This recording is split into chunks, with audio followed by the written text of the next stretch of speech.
Good afternoon, and thank you everyone for joining. My name is Nathan Westrup, and I'm the Executive Director for Business Engagement at the Innovation Business Engagement Hub at UC Santa Cruz. I'm also an alumnus from Rachel Carson College in 1997.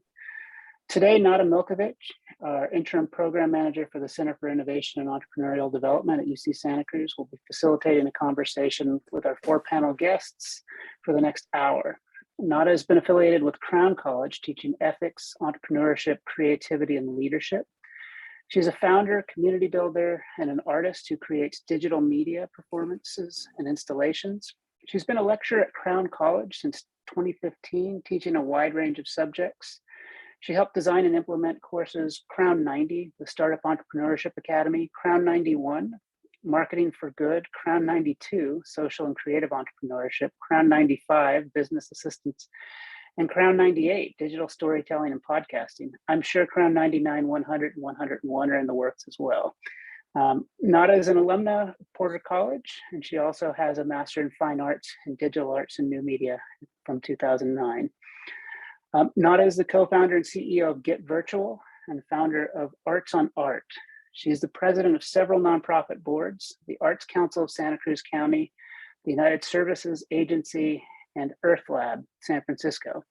She has several shows on KSQD, K-Squid, the local community radio station. I'd encourage you to plug in and listen to her shows on Sunday evening. Nada, I'm going to turn it over to you now. So thank you very much. Thank you, Nathan. What a thrill to be here. I want to thank everyone for coming and, of course, our esteemed panel. We are using a webinar tool, so there is no chat function. You will have the opportunity to ask questions, and we will answer your questions at the end of the program.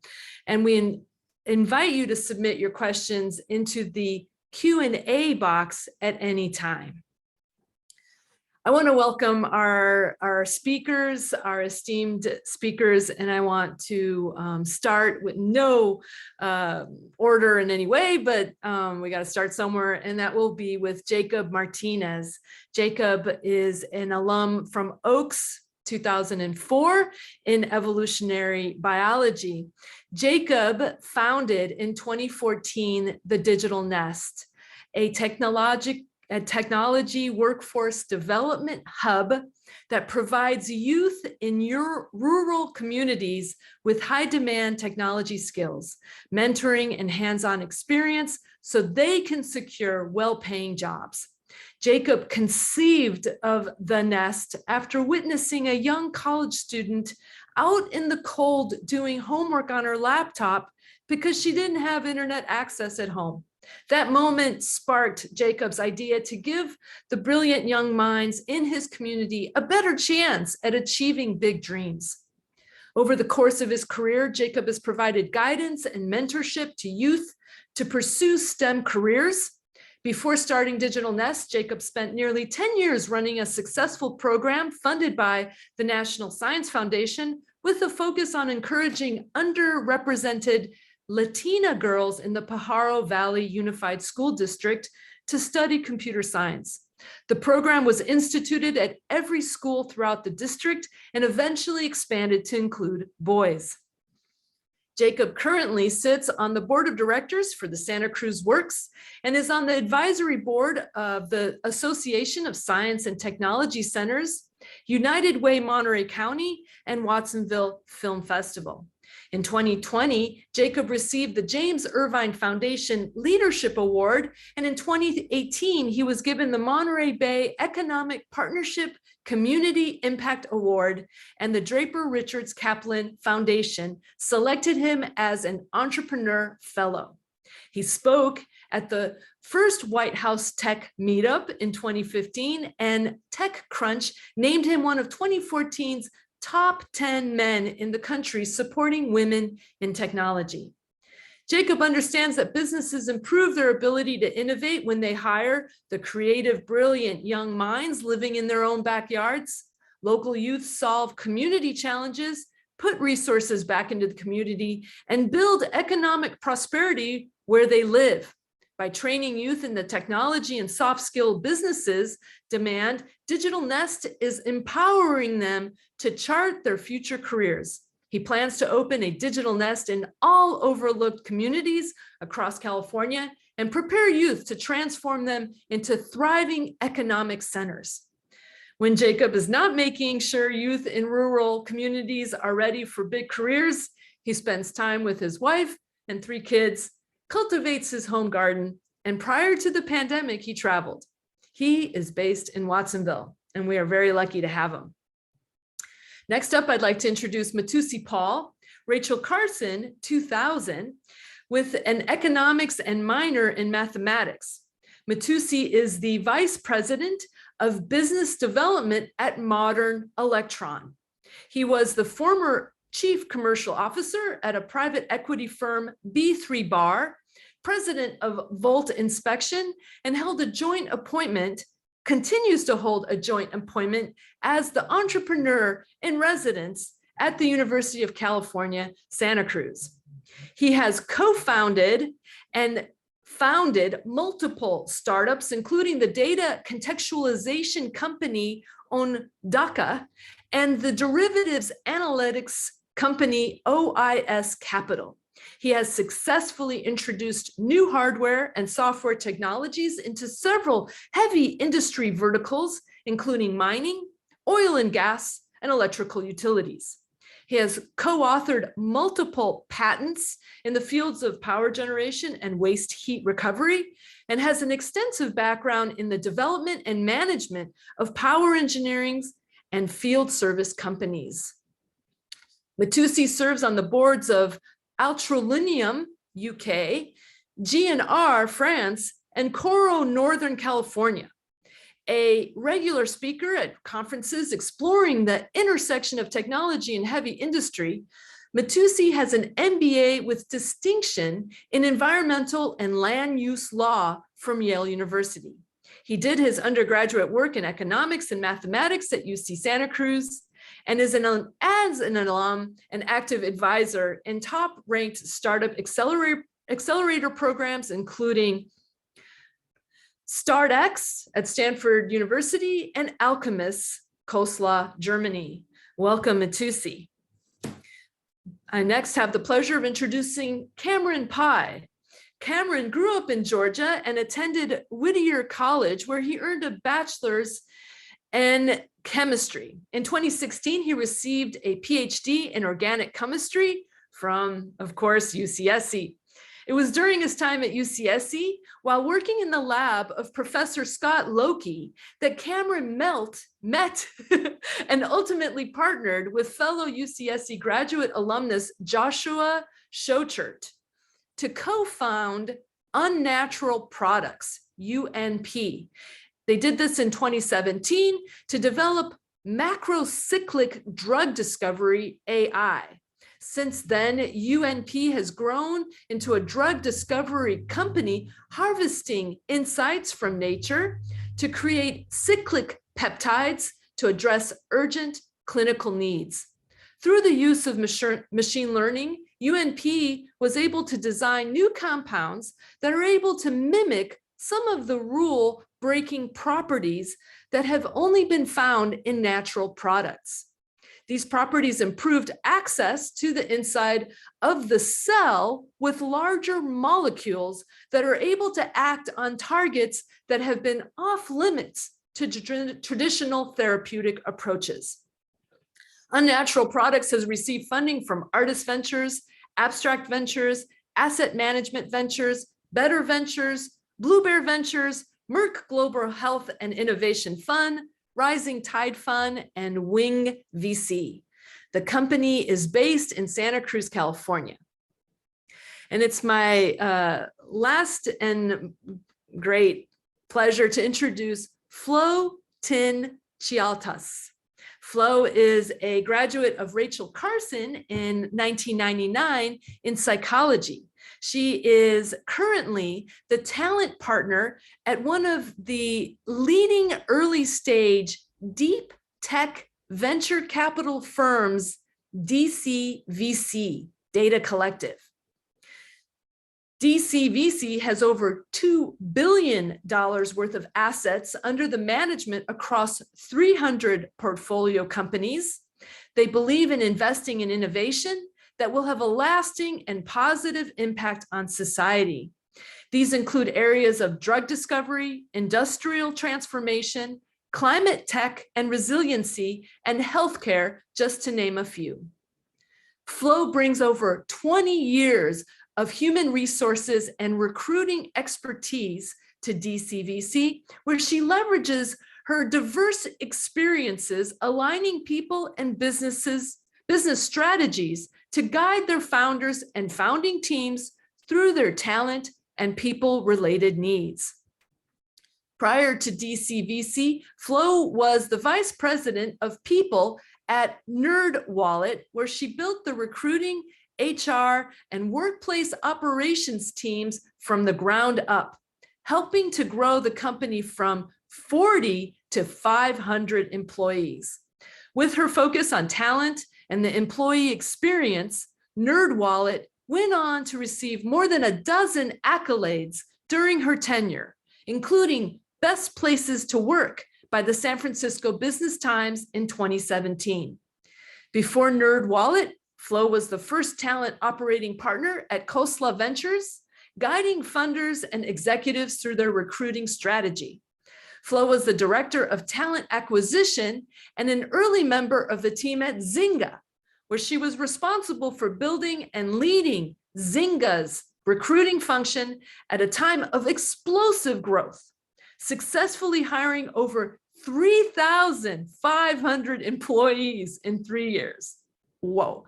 Flo is a member of Chief and Executive Women's Community focused on rising VPs to CEOs, helping to strengthen their leadership journey. She has also served as an advisor to CEOs of startups outside of her venture firm, like Discord and Smashig, and has been a guest speaker at CEO summits of First Round Capital, as well as Formation 8. Flo is a proud Bay Area native, go Warriors, who received a BA in psychology, as I mentioned, and she resides in San Francisco with her husband and their 3 daughters. Welcome, everyone, to today's panel. I am going to ask all 4 of our distinguished panelists the same question, which is, what kind of advice would you tell your 20-year-old self? If you could look back at yourself today and give yourself advice, what do you think would have been good to hear? And the second question is, where do you see the future of your respective sectors? We have a broad range of sectors here today. And how would this help students best prepare for those futures? And so, Flo, I'd like to start with you. Sure. I mean, the advice I'd give my 20-year-old self is probably the same advice I give myself today, to be honest with you. I would say, don't get intimidated by the ideas that you have. Think about them, think about what it would take, think about what would need to exist to see those come to life, and follow that. I think that's, as when I look back in my 20s, I think there was always this, like, I was questioning myself. There's self-doubt. You didn't have enough of the experience or the confidence to do that. And I think those words, again, probably ring true for me still to this day, and something that I tell my 12-year-old daughter pretty consistently. I'd also say the other thing, and this is probably, it's reinforced more and more as I navigate through the working world, and my world is in people and talent, is spend the time nurturing relationships. They really do matter, but don't do it because it's one of the things that you have to check the box and do, but do it from a genuine place, and make the time, create the space to get to know folks from different sorts of backgrounds, industries, and individuals outside of your own community. Flo, I'd like to ask you a little bit more about your experience building teams. How do you see your work when you see your work developing teams? How does that translate to a startup and somebody who's a founder? That's a great question. One of the places I really like to start out at with the founders I work with is I like to understand what their values are. I'd like to understand, how do they think about the organization that they're building? I mean, we'll get to the business, we'll get to the problem statement, we'll get to all that, but like, tell me about the type of company, the type of vision that you have to build this sustaining, organization. And I think from there, I think that's a really great foundation to understand the type of individuals that are going to be attracted to working there, but also that are going to flourish. And I think values alignment to me is like so important.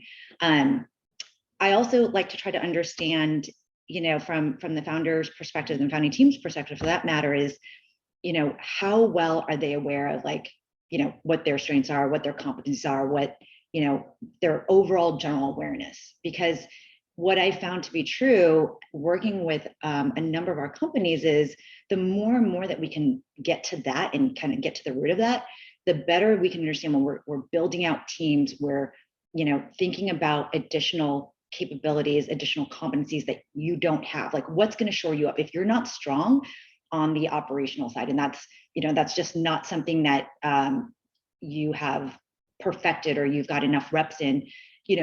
How do we find that? How do we make sure that we're complementing, those skills as you think about that next addition to your team?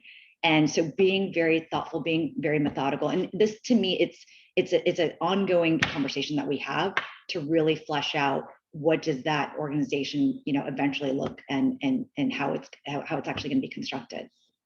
So Flo, it sounds to me like a founder really needs to know their strengths and they need to know their values.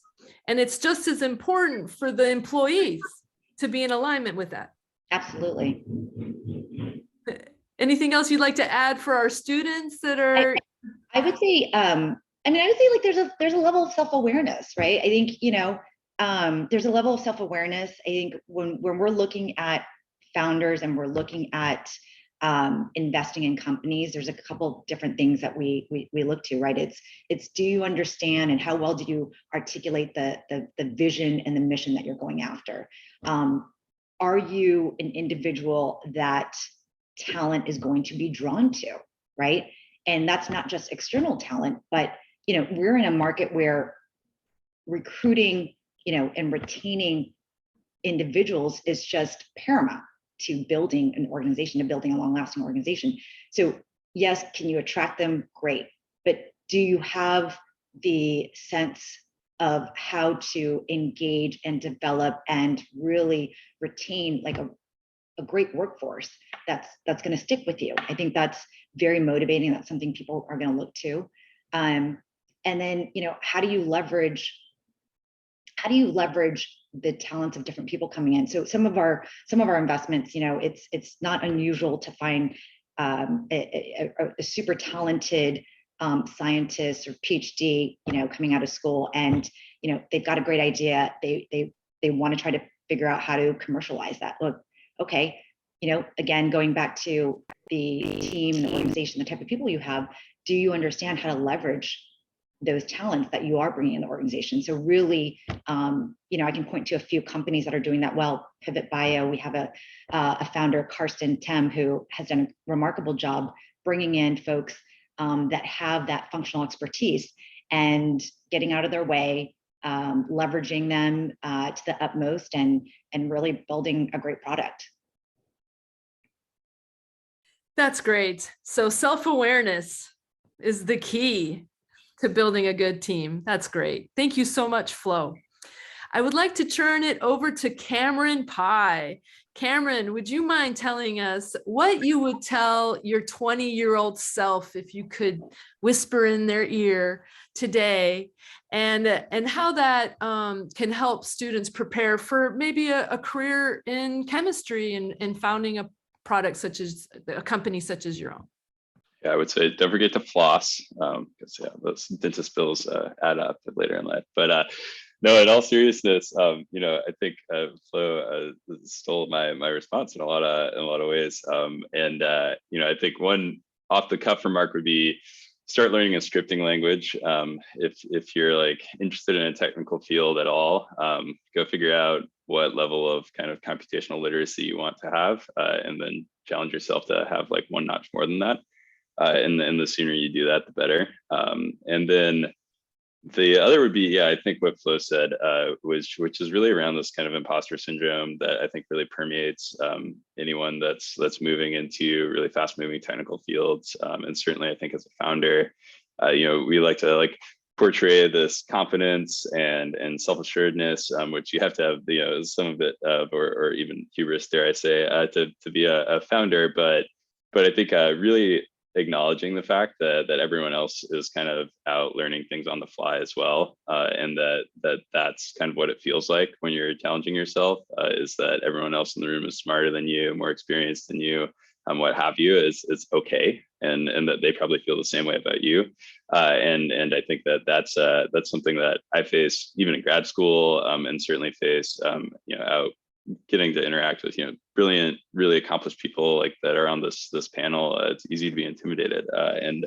just know that that's all right. You can embrace that feeling and move past it, and still do good work. So I think that'd be something I'd tell myself, maybe 20 years ago, but I think it's still relevant to this day, because you just kind of as you're kind of constantly challenging yourself and growing, you're always going to run into that, and that's a good thing, not a bad thing. Maybe. And then what was the other question? Was where's the field going? Well, you're working on some really cutting edge places with creating molecules. Is that right? That's right. Yeah, it's a chemist day job, is making molecules. But yeah, I luckily for the sake of the company, I do less and less of that these days. So which means it's being done by a much more competent and rigorous people than myself. But yeah, I think our company is focused on creating novel therapies, so new medicines, particularly in oncology, but other applications as well. And it's a really dynamic, changing ecosystem there. It's pretty exciting time to be in biotech, despite what the public markets are doing right now. But there's really kind of a changing of the guard, I think, in what the makeup of a biotech looks like. I always used to joke the length of my hair and the length of my CV are like inversely proportional to a traditional biotech CEO. But we're seeing more and more of these kind of founder-led, kind of technical founder, CEO as founding team, are staying on the C-suite pretty deep into the life of the biotech, and that's unique. That didn't used to exist. I think that it's kind of a modern phenomenon.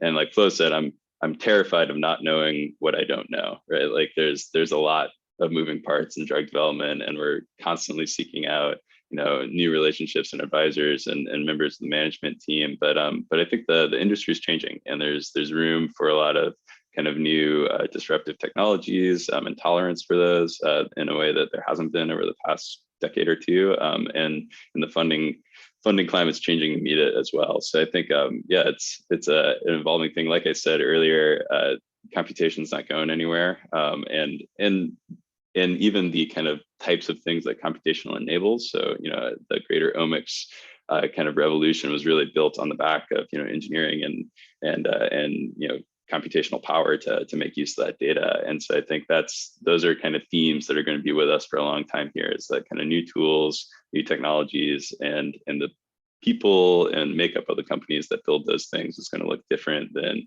kind of the traditional biotech plays of 20 years ago. So Cameron, do you think that you're seeing scientists becoming founders in a different way than in the past? Why do you think that's changed? Well, yeah, I mean, there's certainly been a little bit of a romanticization, I think, of the founder life, perhaps undue, and some examples of when it goes awry lately on Netflix and Hulu. But I think, in general, yeah, there's kind of a glut of I think really talented technical people these days, and kind of a blending, I think, of the paths between industry and academia that didn't exist previously. It was like either you wanted to, you got a PhD because you wanted to go be a worker drone in a large pharma, or you wanted to go, put the elbow patches on and be a professor. But the kind of notion of working in small companies or starting and founding small companies was very much the exception, not the rule, particularly in therapeutics and even tools companies around that space. So I think we're starting to see just like I said, a funding climate that allows for that to happen. Like, so the funds like DCVC that Flo works at, make it possible for, first-time technical founders to, take an idea and reduce its practice with the capital that's required for that. And then I think, there's just kind of some brave people that have forged those paths before us, and so we can kind of learn from their lessons and know that it's possible, I think, and get out there and have some friends when we're there. Great. Thank you so much, Cameron. Yeah, thanks. I'd like to ask Matusi if he would mind coming up next, Yaron, and tell us what you would tell your 20-year-old self if you were able to go back in time and whisper something in their ear. Matusi, and also, where do you see your sector going into the future? Lesson number one would be at all cost, learn on somebody else's dime. Get stuff figured out, get the foundation laid, and don't have to come out of your own pocket for it. I think there's a within Silicon Valley, there's just in general this assessment that if you're not deep in tech and you're not early in the startup space, then you've missed the window of opportunity. But if you actually kind of dig into the data, you see that most of the successful entrepreneurship happens, when folks are after 35 years old. Secondly, I think back to Flo's earlier points that the teams that are more often successful are teams. They're not individual founders. So I think taking the time to understand application spaces, taking the time to understand markets, taking the time to understand the functional responsibilities that you as a founder are likely going to need to be successful. I don't think you're putting yourself at a disadvantage by building a foundation before jumping into the deep end, or before jumping in to build your masterpiece. In addition to learning on somebody else's dime, I think really appreciating that entrepreneurship doesn't have to be technology. We are in a bubble in the greater San Francisco and Monterey Bay Area, where there's this assumption that that everything is technology based, and as a subset of technology, that everything is based on code, but it absolutely isn't.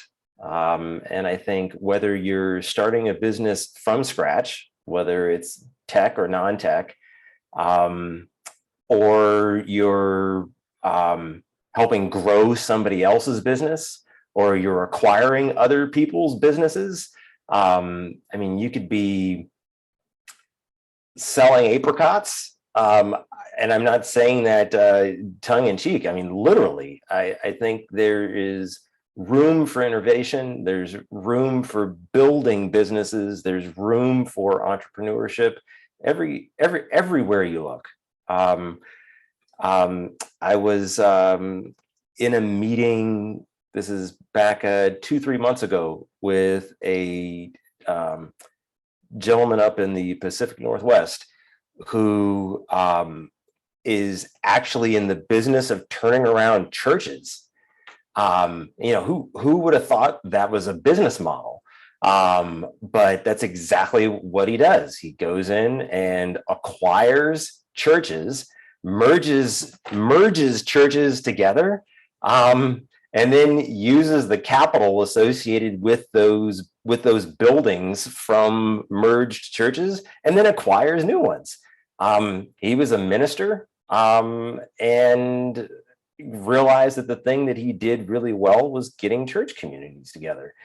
Point being that it's not, I've done I am deep in tech, deep in material science, and physics and chemistry. But one of the things we talk about most with the student groups work with on campus is like, don't limit yourself to tech. and please, within the community, encourage people to follow their passion and follow their areas of interest, not feel like, okay, if it's not tech, then I don't have anything to run on here. And then now to the question around, what's new, what's future of the space that I'm in. My professional focus has largely been around decarbonization. And I mean, starting back almost 20 years ago, when decarbonization was popular at Santa Cruz, but really wasn't popular anywhere else. I think the idea that the future of decarbonization, especially kind of the midterm, short to midterm, is largely, it's going to be a portfolio approach. There are going to be, myriad technologies that have to come into play to make it happen, that there isn't going to be one single path that's going to determine what success means. I think there's like an obsessive eye on solar and wind, but the many things that are going to be required to effectively decarbonize go way beyond solar and wind. And I think people who want to play in that space, there's a huge amount of opportunity. You just got to go a little bit deeper and don't stop at the thinking of photovoltaics and wind and hydro. There's a lot more there, and that's where I spend most of my time. That's excellent. We do have a question, Matusi, and I'd like to, just because you're talking right now, and I'd like to follow up with it. Smeet writes that you said most successful entrepreneurs are 35 and above. He asks, why is it important for students to think about it so early in college? I think there are two reasons there. Number one, coming back to my learning on other people's dimes, really, I'm not saying this to pat myself on the back, just to point to me, because my experience is the one I'm most familiar with, which is to say that, I made the decision pretty early after graduation that I needed to go work in a big, dirty industry. And I needed to go into a dirty industry because I needed to go in the belly of the beast, figure out how this works, and I can push for change. But I can also kind of roll up my sleeves and say, I got to understand the problem here better than anybody else. So I think the early professional decisions to not just randomly take a job or randomly go where it's sexy because, I want to be able to brag to my friends. It's really using those early career choices as an opportunity to de-risk your future. If I am interested in decarbonization, or if I am interested in, building this next solution for XYZ industry, then there's probably no better way to increase your chance of future success than diving deep in that industry that you want to impact, or diving deep in the geography that you want to impact, or diving deep within the social network that you want to impact. Like, unpack that problem space. And that's, I think, to do that effectively, you've got to start making those decisions, like around the internships that you're taking as an undergraduate, around the first jobs that you're taking out of school. Use that time wisely to build up your foundation. But what about if you want to start your own business? So just do it? Oh, I think it's even more important then. If you don't know how to sell, if you don't know how to talk to an investor, if you don't know how to write a go-to-market plan, I mean, the best way to learn is by doing it. So why not do it on somebody else's dime? Nice. That's great. Thank you so much, Matusi. And then, of course, last but not least, we have to introduce Jacob. Jacob, if you could speak to your 20-year-old self, what would you tell them?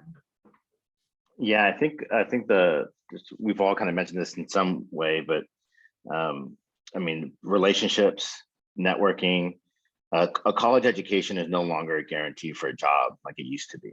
And so you have a lot of young people, especially first generation college students going off to college because they've had this promise their entire lives that, you know, do well in high school to go to college, do well in college to get a job, but they're finding themselves coming out of college, being handed a diploma, and then that's it. The university's done with you, you know? And so I think it's really important while you're in the time that you're in college is getting into those labs, finding internships. You know, for myself, I was in a college and evolutionary biology major. I couldn't tell you the makeup of a cell anymore.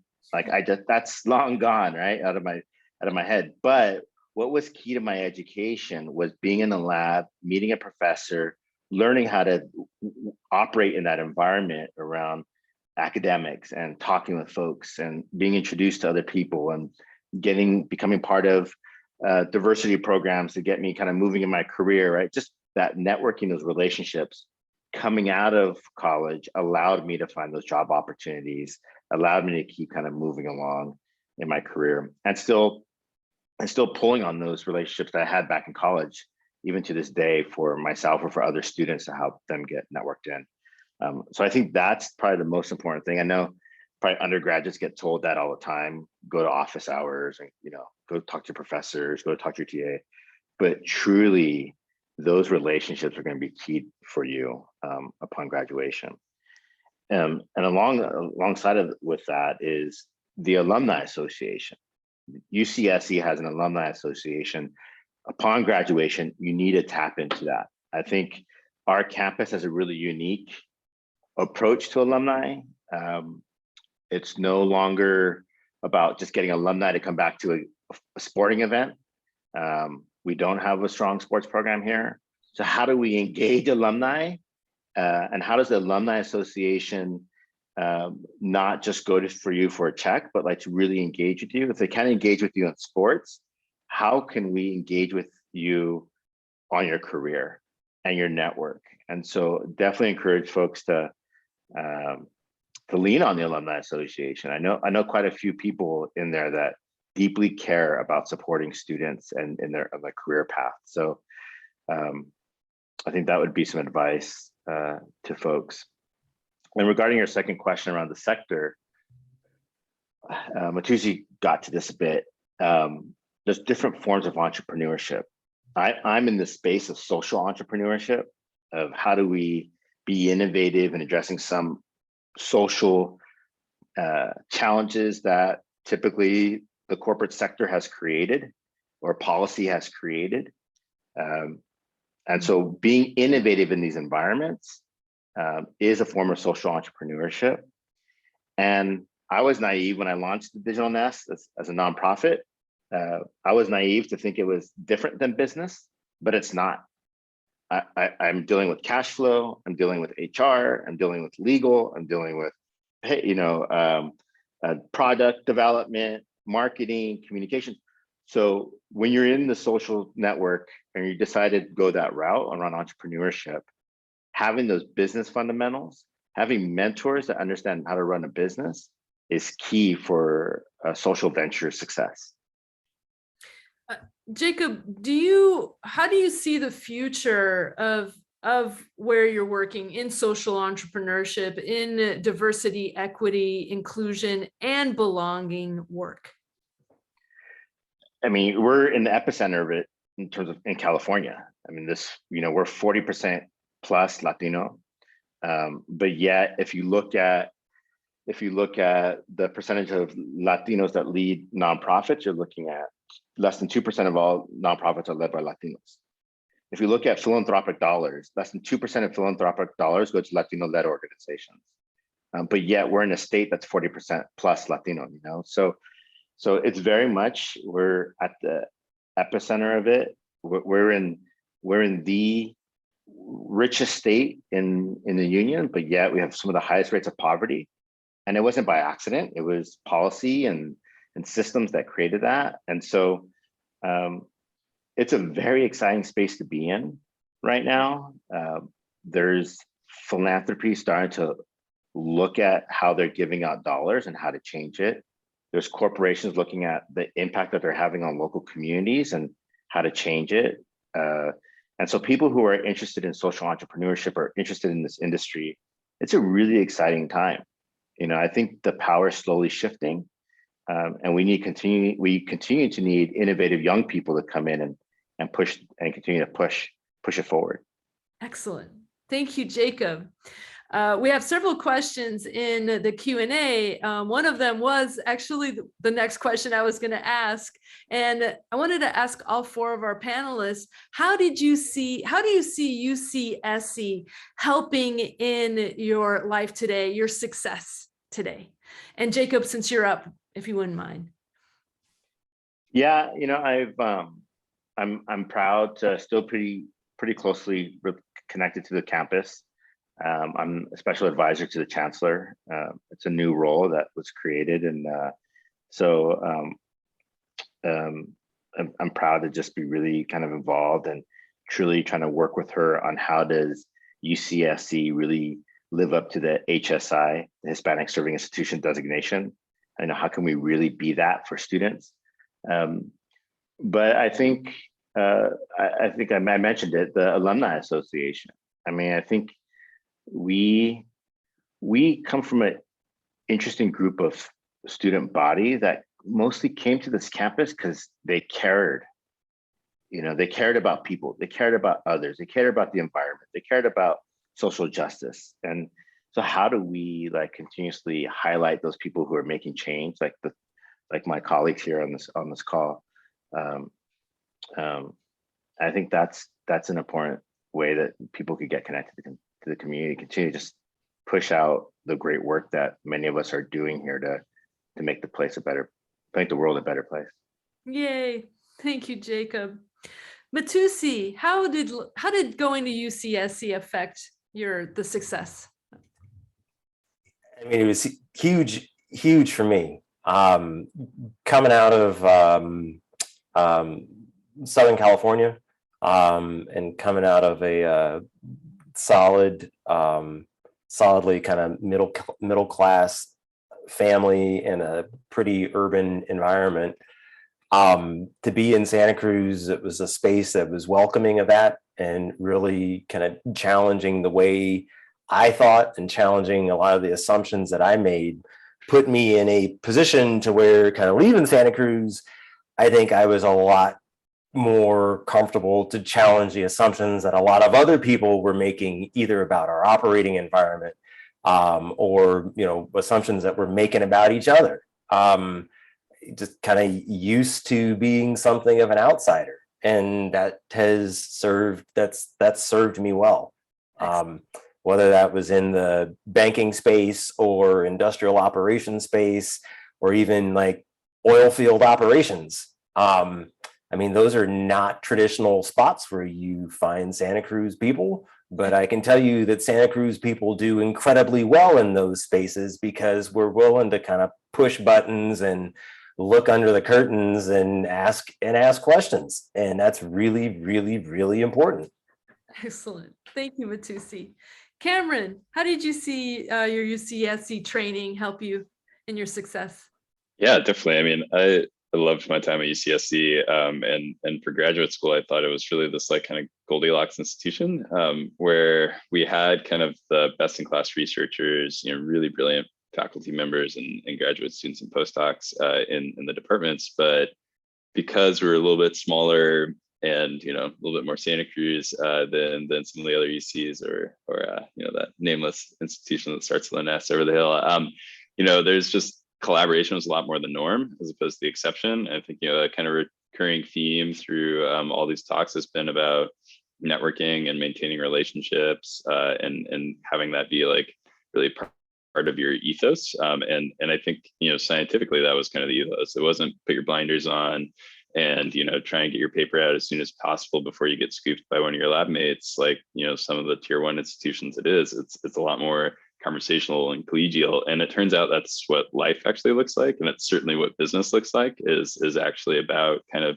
you know, reaching across the aisle into different places, asking for advice, you know, knowing when you're out of your depth and being all right with getting help. And you know, I think that was just a really strong recurring theme at UCSC. But still with the backdrop of, the human genome getting sequenced behind us, and best in class astronomy university, fantastic geology departments, so you're surrounded by these brilliant, passionate people that are also nice and easy to talk to. And, my PIs were my friends by the end of it, and colleagues, not, some untouchable kind of entities on the hill. So I think, yeah, if I could choose any institution, I would choose UCSC again in a heartbeat for grad school. And when we had, undergrads applying to grad school and getting into some of those top tier institutions, and, looking at where they were going to go, we always, kind of recommended, hey, look at a few of the smaller groups. Don't go to the shiny objects. There's a lot more to schooling than I think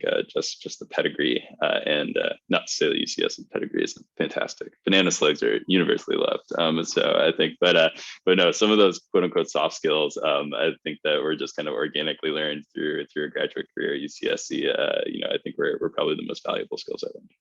Wonderful. Thank you, Cameron. And then, of course, last but not least, Flo. Yeah, being on this call just reminds me of the mornings that I would wake up to the crisp, beautiful environment that is UC Santa Cruz, right? And that is just not something, that you can replicate in most places. And I think for me, that experience in nature really validated where I wanted to do what I think is going to be most of my life's work. And that's working at a fund that is really investing in entrepreneurs, investing in ideas that are going to improve society, and period. That to me is like, that experience it was just so transformative. And I think something to go back to what Jacob said is just, we were part of an ecosystem. We were part of an environment where people stood up for things. There was a lot of passion. There was, you were encouraged and, to use your voice and to speak up for things that you believed in. And I think that to me is just such something I remember as part of my, Santa Cruz experience, and I still take with me to this day. So it's been tremendous. And I honestly would not have, wanted to be anywhere else. Oh, that's wonderful. Thank you, Flo. We have a question that I think all four of the panelists could be able to answer, and it relates to COVID and how remote work has affected your work environments and your fields. What advice would you give on how to best work in teams in this new competitive hybrid work world? I'll take this one first because I'm off of mute. I think so. Having spent a lot of my time in HR and recruiting, there's been a couple of things that I've noticed from like the people perspective where it's really affected. And, and COVID really catalyzed a lot of this. I'd say, even before COVID, we saw such a shift and huge appetite in like the gig economy, for example, right? And now I think as companies and as organizations are thinking about, hiring and about building out their teams, the idea and the openness that one has to have around flexibility, around consultants, around fractional support, and that to me is an area and is a market of talent that you've got to look at and you've got to consider, and you have to assess it. Like, when you look at your organization, where do you really need full-time talent? Is that really a requirement? Where can you flex? What could be asynchronous? And there's some, Cameron said, hey, you're back in the lab. And there's some roles that, it's a little bit harder to do than others. But I think overall, that shift in flexibility is going to be so important. And it's going to serve as a competitive edge for so many employers. I'd say the next piece in terms of just advice I would give on how best to work in teams. There's a few things I've been trying to keep up on, a lot of like the tools and the platforms that, small companies to, medium-sized, large should have in their infrastructure, in their environment, so that they're really fostering really great communication between teams and between, individuals. Like, what exists today, is that accessible for the employees? And it could be something as simple as, Slack, for example, but you're just really encouraging and fostering much more of a stronger communication cycle, right? I think there's a tax in this kind of COVID, post-COVID era, right? There's a tax to employee well-being. There's a tax to their mental health. I think, companies are going to see and hear more of that desire and more of that need from their organization. Like, how are you addressing it? How are you supporting it? What are the resources? And I would even extend to that, childcare, if that's relevant, right? So I think there's a number of things that companies and teams could be doing to acknowledge it, to have the conversation, to make sure there's resources and tools available, and just continue to broaden their understanding, because I think it really is vast in terms of a lot of the resources that are growing as a result of this more hybrid environment. And I read one thing I read, and I'll just share this with you, is like pre-COVID, there's a stat, my peer just did the survey to about 200 companies that came out of 29% of companies were not thinking about any sort of like flex, hybrid, or asynchronous work before. Where post, it's at least 95%. So just, that's a pretty material difference. And just knowing that, it's like, you really have to start attending to those, kind of concerns that teams and employees have, or you're going to find yourself in a really sticky spot. Flo, we have another question for you, but I'd like to see if anyone else on the panel would like to answer this question about this new hybrid environment and this huge paradigm shift that you just talked about, with companies understanding that, it's a different world. I'll just say something really quickly. We work within community, so it's important that we're in community. And so it's been a little bit challenging for us to think about how do we still allow flexibility. It's hard to have those conversations as I brainstorm ideas when just walking past somebody in the hallway. So I think you lose some of that going completely virtual. So we're looking at how to do things hybrid, just because I think the worker also kind of expects it now, some flexibility. And I think it's good for the family. So even though we're within community and, we work directly with youth at our sites, we're looking at how do we, give the flexibility of, the employees can work, 2 days from home a week, just to allow that flexibility. I think all companies have to do that these days. So I think the other side of the equation, I was a designated critical worker throughout COVID, just because all of my clients were in the infrastructure space. I traveled throughout the last 2.5 years, and largely in the South and in the Midwest, where COVID has been a lot more intense than it has been here in California. And